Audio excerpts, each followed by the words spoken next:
ओम नमः शिवाय। हर हर महादेव। जय शु शंभो। दोस्तों, आप सभी का आपके अपने चैनल में बहुत स्वागत और आपका बहुत आभार है। जब कभी भी हमें ऐसा लगता है कि हमारे घर में किसी व्यक्ति ने कुछ करवा रखा है, बहुत दिनों से, बहुत महीनों से, कुछ वक्त से घर में स्ट्रगल ख़त्म ही नहीं होती, या तो हमारे काम नहीं बनते, घर में विवाह शादी नहीं होती, कोई ना कोई हमेशा बीमार बना रहता है, घर में कुछ ऐसी चीज़ें घटित होना कुछ समय से लग जाती है कि हमें समझ ही नहीं होता है कि जीवन में क्या चल रहा है। एक परेशानी गई नहीं, दूसरी परेशानी शुरू हो जाती है। ऐसा सामान्य परिस्थितियों में नहीं होता है, ये विशेष परिस्थितियों में होता है कि ये परेशानियाँ एक वक्त से हमारा पीछा छोड़ने का नाम ही नहीं ले रही है। हम बहुत परेशान हो जाते हैं, कई बार सोचते भी हैं कि क्या हो चुका है। तब हमारे मन में ये प्रश्न उठता है कि कहीं किसी व्यक्ति ने हमारे घर में कुछ करवा तो नहीं दिया है, अगर करवा दिया है तो किसने करवाया। तो आज इस वीडियो में हम जानेंगे कि ये पूरी जो तरीका है, पूरी जो बातें हैं कि कोई व्यक्ति अगर किसी व्यक्ति के घर में कुछ करवा देता है, ये जो बातें हमारे दिमाग में शुरू हो जाती है वो कहाँ से शुरू होती है, उनका क्या उपाय है, क्या रोल है और उनसे कैसे निपटना है, ये पूरी बात इस वीडियो में समझेंगे। अगर आप वर्तमान किसी भी परेशानी से गुजर रहे हैं तो ये जानना आपके लिए बहुत महत्वपूर्ण है, क्योंकि इन बातों को समझने से आप अपनी खुद की मदद भी कर पाएंगे और चीज़ों को रास्ता भी निकल जाएगा। अगर अभी तक आपने चैनल को सब्सक्राइब नहीं किया है, चैनल से नहीं जुड़े हैं, प्लीज़ आप चैनल को सब्सक्राइब करके जुड़ जाए, कमेंट्स में भोलेनाथ का नाम लिखें। और अगर आप चाहते हैं अपनी कुंडली का विश्लेषण हमसे करवाना, स्क्रीन पर नंबर चल रहे हैं, आप व्हाट्सएप पर अपॉइंटमेंट लेकर हमसे बात कर सकते हैं, उसका फीस शुल्क लागू है। दोस्तों, जब कभी भी कोई व्यक्ति बहुत परेशानियों में आ जाता है, उलझ जाता है, तो उसे ऐसा लगता ही है, पर कुछ संकेत हैं जिन संकेतों को हमें समझने की आवश्यकता है।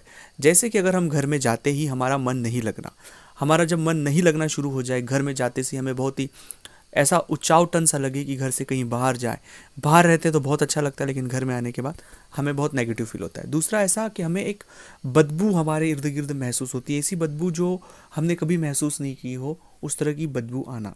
तीसरा है कि अचानक से इस तरह के सपने मन में आना, इस तरह से सपने आना कि जिन सपनों का कोई सेंस नहीं है और बार बार एक ही तरह के सपने आना।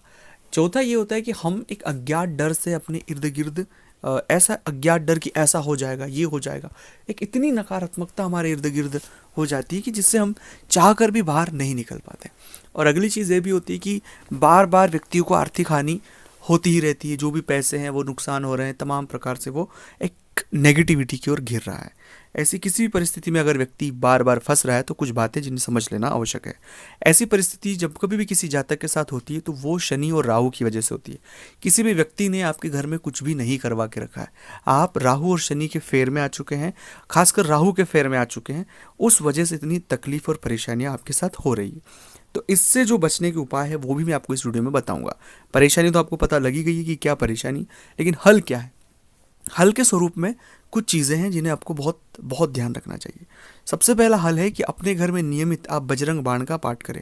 जब आप बजरंग बाण का पाठ करेंगे तो राहु और शनि से संबंधित जितने सारी नेगेटिविटी आपके जीवन में हो रही है इस तरह की, उनसे आप धीरे धीरे बहुत कम समय में बाहर आ जाएंगे। तो बजरंग बाण नियमित पाठ आपको करना है। दूसरा है कि सूर्य के सामने खड़े होकर हनुमान चालीसा का पाठ आपको करना है। ऐसा प्रयोग करने से सूर्य मजबूत भी होता है और इसका प्रयोग करने से जितने सारे ग्रहों के नकारात्मक प्रभाव, इन प्रभावों को बहुत कम समय में हम कम कर सकते हैं। और तीसरा और महत्वपूर्ण बात है कि शनिवार या मंगलवार के दिन जो भी अपने घर के आसपास हनुमान जी का मंदिर हो, वहाँ बैठकर सुंदरकांड का पाठ करें। सुंदरकांड का पाठ करने से बहुत सारी परेशानियों से आपको छुटकारा मिलता है। चौथा प्रयोग करना है गुरु मंत्र का जप। अगर नहीं है गुरु मंत्र तो नमः शिवाय का आप जप कर सकते हैं। और पांचवा कि फिर भी परेशानी नहीं तो स्क्रीन पर नंबर चल रहे, व्हाट्सएप पर अपॉइंटमेंट लेकर बात करें। हम केवल हमारी परेशानियों में बहुत उलझ जाते हैं।